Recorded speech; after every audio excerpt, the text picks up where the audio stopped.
On a tous un objectif, c'est de pouvoir peut-être, pour certains dans tous les cas, faire les ponts du mois de mai, pouvoir circuler à travers la France avec les trains. Mais rien n'est moins sûr aujourd'hui parce qu'on a peut-être une semaine noire SNCF qui s'annonce. Et on va en parler avec Julien Trocaz, secrétaire fédéral Sudrail. Bonjour Julien Trocaz. Bonjour. Première question, je crois que c'est une question que beaucoup de Français se posent et voudraient vous la poser. Jusqu'à quand allez-vous nous emmerder ? Je vous la pose d'une façon assez brutale, mais parce que apprendre finalement à la veille de jours fériés avec des gens qui ont programmé des déplacements en famille, etc., que peut-être ils n'auront pas de train, ça rajoute de l'angoisse dans des vies qui sont parfois pas toujours simples. Alors, deux choses. Alors, je ne sais pas si avoir des revendications, c'est emmerder les gens. Après, oui, c'est les on conséquences. travaille dans du... quand on fait grève et que les trains ne roulent pas, évidemment, ça a des perturbations. C'est pour ça qu'on parle qu'on a une utilité sociale, comme d'autres métiers. Et deuxièmement, on n'a pas annoncé la veille des week-ends. Il faut juste se rappeler que cette fameuse alarme sociale, cette alerte sur le sujet de rémunération, il nous reviendra peut-être dans la matinée. Ça fait 1 mois et demi qu'elle est sur la table de la direction de l'entreprise. Ça fait 1 mois et demi qu'on dit qu'il faut ouvrir des négociations. Et on l'avait déjà annoncé aussi au mois de février, parce qu'on y reviendra aussi. Quand la direction de l'entreprise a annoncé les bénéfices de 1,6 milliard, tout de suite, on a dit de toute façon au PDG qu'il faudrait passer, qu'il y avait une ardoise pour les salariés et qu'il faudrait passer à la caisse pour répartir un peu mieux les richesses. Mais ça a déjà été fait parce que selon la direction, depuis 2022, vos rémunérations, vous les cheminots, a progressé de 17% en moyenne et même de 21% pour les bas salaires. Il y a beaucoup de salariés du privé qui aimeraient bénéficier de telle augmentation, tant mieux pour vous. Et en 2025, donc cette année, vos rémunérations vont continuer à progresser, 2,2%. C'est supérieur à l'inflation et c'est bien plus que ce que touche la moyenne des salariés français. Non, alors j'ai préparé ma petite fiche, c'est de la désinformation patronale. Tout ça, c'est faux ? Tout ça, alors, pour expliquer, c'est que la direction de l'entreprise mélange tout. Ça veut dire elle mélange les augmentations générales et elle mélange ce qu'on appelle le glissement vieillesse technicité. C'est par exemple quand il y a une prime d'ancienneté, quand tu as 25 ans ou 30 ans d'ancienneté, ta prime d'ancienneté, quand tu changes de poste, tu as un changement de rémunération, et ça, c'est dans toutes les entreprises, c'est dans toutes les conventions. Vous, l'inflation, alors j'ai fait l'augmentation générale, on a eu 0,5% d'augmentation générale pour 2025, et aujourd'hui, l'INSEE dit qu'on est à 1,3%, donc on n'a pas compensé. Et je peux vous prendre l'exemple, par exemple, de 2023, on a eu une augmentation générale de 2%, et l'inflation était 4,9%. Donc je ne veux pas vous faire les 4-5 dernières années, puisque c'est ça... Donc les chiffres de la direction sont faux. Oui. Les chiffres c'est une désinformation, mais ça, c'est le jeu, on va dire. Pourquoi c'est le jeu ? Je comprends pas. C'est-à-dire parce qu'aujourd'hui, c'est pour dresser l'opinion publique contre bien sûr. vous. Ça s'appelle c'est une tactique. Ça s'appelle le bashing cheminot, ou même c'est pareil pour la fonction publique en fait, pour plein de métiers. Au lieu de se mettre autour d'une table et de négocier, on lance de la désinformation. On fait que ça à négocier. Ce qui est intéressant, vous avez dit, effectivement, la direction de la SNCF s'en est vantée, et à juste raison, en disant on a fait 1,5 milliard de bénéfices. Et vous dites, voilà, c'est le moment de passer à la caisse pour les cheminots, c'est-à-dire d'obtenir... de répartir un peu les richesses, en fait.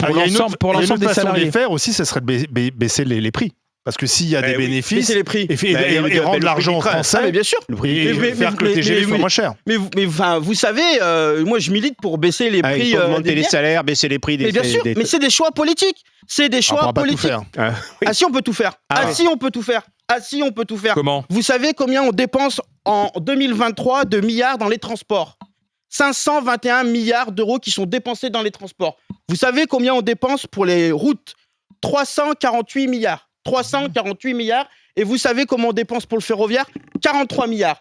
On augmenterait juste de 3% l'équilibré. Eh bien, on pourrait financer le réseau. Ces lignes vitales qu'on supprime, que ça soit dans la Creuse, que ça soit dans le Morvan, eh ben, on pourrait financer et on ne serait pas obligé d'appuyer, on appelle ça une asphyxie financière, sur les travailleurs et les travailleuses du chemin de fer pour dire il faut autofinancer le ferroviaire. Donc oui, il y a une solution. Que répondez-vous que le milliard 6 soit utilisé? Que répondez-vous au ministre des Transports? On a fait grève en mois de décembre où il y avait 2 préavis quand on a liquidé Fret SNCF, et vous n'étiez pas aussi agacé quand on liquidait Fret SNCF. Monsieur Trocaz, que répondez-vous au ministre des Transports qui s'appelle Philippe Tabarot et qui disent qui dit finalement ce ne sont pas les moins privilégiés qui vont se mettre en grève, c'est-à-dire les contrôleurs qui ne sont, voilà, donc cette grève n'est pas légitime. Qu'est-ce que vous lui répondez? Alors, je lui réponds qu'il y a les agents commerciaux qui vont se mettre en grève. Il y a les agents. Alors, les agents commerciaux, c'est les invisibles. Vous savez, celles et ceux que des fois on prend le train, on dit même pas bonjour quand on passe au portique et qu'on oblige de dire bonjour. Il y a les agents du matériel qui font la maintenance du ferroviaire. Il y a les conducteurs et conductrices. Il y a les contrôleurs et contrôleuses. Donc déjà, il n'y a pas que les contrôleurs et contrôleuses qui vont se mettre dans le conflit. Il y a d'autres secteurs, il y a d'autres métiers qui veulent une augmentation salariale. Jean-Loup Bonamy, on l'a pas encore entendu. Est-ce que vous n'aviez pas obtenu déjà des choses l'an dernier dans le cadre des JO ? Parce qu'il n'y avait pas eu une menace. Ah bah là, et là, c'est un très bon exemple parce que là, il y avait une négociation là. Là, il n'y avait pas une menace. On a fait une. Si. Alors là, Il y avait Oui, une parce menace, qu'on avait la peur. menace de. On voulait Ah pas, bah oui, on voulait pas de grève pendant les JO. Mais ça donc s'appelle tout le a été- rapport de force. tout a été Vous vivez dans négocié. une- Non, mais Oui, oui, ok. oui, c'est votre- Alors, mais Vous est-ce êtes que vous payé n'aviez pour ça, pas déjà vous êtes obtenu payé des pour ça, choses c'est normal. Je Je comprends comprends que vous défendez Est-ce votre- que vous n'aviez pas Attendez. déjà obtenu des choses l'an dernier, justement, par rapport aux Jeux Olympiques, dans le cadre du rapport de par force rapport aux une Jeux prime. Olympiques, une prime Ouais, pendant voilà. les Jeux Eh oui. Olympiques. Donc vous avez déjà obtenu des choses. Non, mais c'est juste pendant les Jeux Olympiques. C'est juste pendant la période des Jeux Olympiques. Oui. C'était pas une augmentation générale des salaires. Mais reconnaissez que le rapport de force est toujours en votre faveur parce que, évidemment, le gouvernement ne veut pas voir des millions de Français Bien sûr. sur les quais. On se souvient de ce qui s'est passé notamment pendant ce Noël il y a 2 ans, hein, c'est ça ? Ben oui. Où plein de Français n'ont pas pu aller en famille fêter Noël à cause de ça. Donc ça, c'est une image que le gouvernement ne veut pas voir. Donc vous allez obtenir gain de cause. Farandou, sûr. votre président, va être obligé de céder. Enfin, non, il faut construire le rapport de force. Vous savez, il y a des Oui, mais grèves. il est toujours en votre faveur, le rapport de force. Non, c'est pas vrai. Mais si. Mais la preuve, on a parlé de la grève de fin d'année. Là, on a fait novembre et décembre. On a perdu. On n'est pas arrivé à mobiliser suffisamment. C'était. Et là, vous allez mobiliser, qu'est-ce qu'ils disent Là, les cheminots là, les informations qu'on a en fin de semaine dernière, parce que là, on a recommencé une semaine, c'est que oui, il y a déjà des collègues qui ont déclaré leur intention de grève, de se mobiliser Qu'est-ce qu'il pendant faudrait cette pour que vous semaine. arrêtiez de faire grève pendant 10 ans là ? Il faudrait mettre le Ah, mais salaire faudrait à 10 000, répondre à 10 000 nos par mois, revendications. dites-moi. Bah, Oui. si on fait du fric, on fait des bénéfices, Ouais. on va répartir les richesses, c'est comme dans plein de secteurs. Fatima Idouna.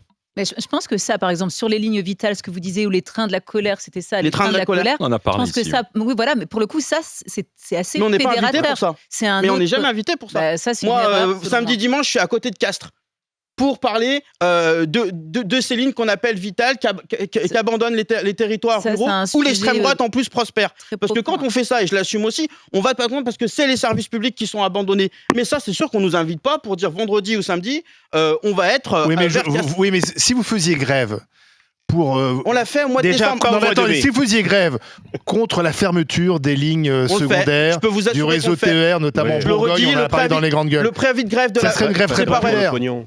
C'est pas vrai. Le préavis de grève de la fin de l'année, il y avait une des revendications, c'était le financement Vous du. n'avez pas mobilisé là-dessus. Non. Bah, on a mobilisé, voilà. on a mobilisé les associations d'usagers, on a mobilisé des collectifs qui nous ont soutenus, qui sont même allés distribuer des tracts dans les gares pour nous soutenir et soutenir notre lutte, et c'était historique. Donc oui, on a ces revendications. On marche sur nos deux jambes, notre Oui, mais syndicaliste, qu'on le veuille ou non. Il y a nos revendications, évidemment, on assume, mais on aura toujours des revendications immédiates et on sera toujours un contre-pouvoir. On pourra bien nous insulter sur les plateaux télé. On mais vous ça insulte continuera. pas, mais Et il y aura aussi Moi, je peux, notre je volonté. peux comprendre une Pas un partie. autre Voilà. Dans tous les cas, aujourd'hui, pas de garantie Voilà, on pour, en est ceux où qui, là pour ceux qui nous précisément Parce écoutent, que là, monsieur le Troca. préavis, c'est pour du Parce 5 au 8 mai. en fait, on a oublié de parler de quelqu'un là-dedans. En fait, il y a quand même une direction d'entreprise qui doit ouvrir des négociations. Au moins, on peut Mettez-vous faire bien ça. devant le micro, monsieur Troca. Vous pourriez nous dire, en gros, il y a des négociations depuis un mois et vous jouez la carte du pourrissement. On n'a aucune négociation.